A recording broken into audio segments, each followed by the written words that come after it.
En effet, en novembre dernier il avait confié avoir été cambriolé une première fois pendant son expédition à l'Everest, un moment déjà intense émotionnellement, et une seconde fois à Poissy, dans une maison où il louait à un ami. On m'a volé la quasi-totalité de ma collection de sneakers et de montres, détaillait-il à propos du premier cambriolage.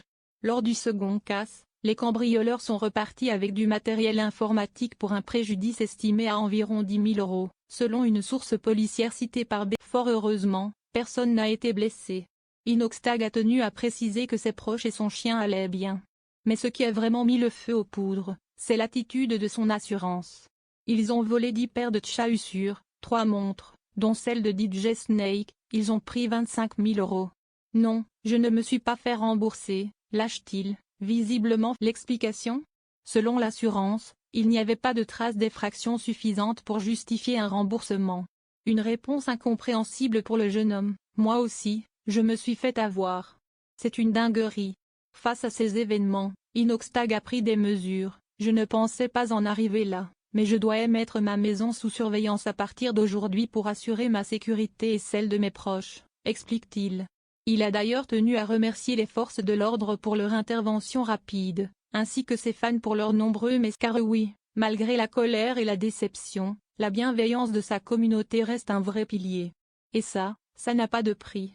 Que ce soit sur X, Instagram ou en live sur Twitch, les messages d'encouragement affluent, preuve que la relation entre Inoxtag et ses abonnés va bien au-delà des écrans.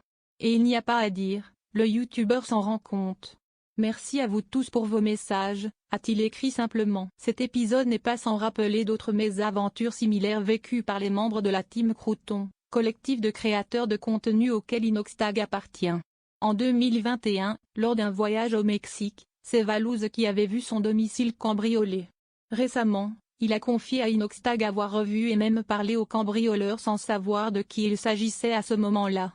Une anecdote glaçante, qui montre les failles de sécurité auxquelles les créateurs les plus en vue sont confrontés. D'ailleurs, cela rappelle la vague de cambriolage perpétuée chez les stars françaises. Malgré ces épreuves, Inoxtag garde le capital toujours aussi passionné, celui qui s'est livré sur son père continue d'enchaîner les projets TS ambitieux.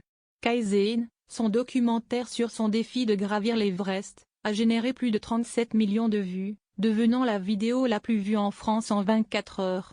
Rien ne semble pouvoir arrêter le créateur, sauf, peut-être, des assureurs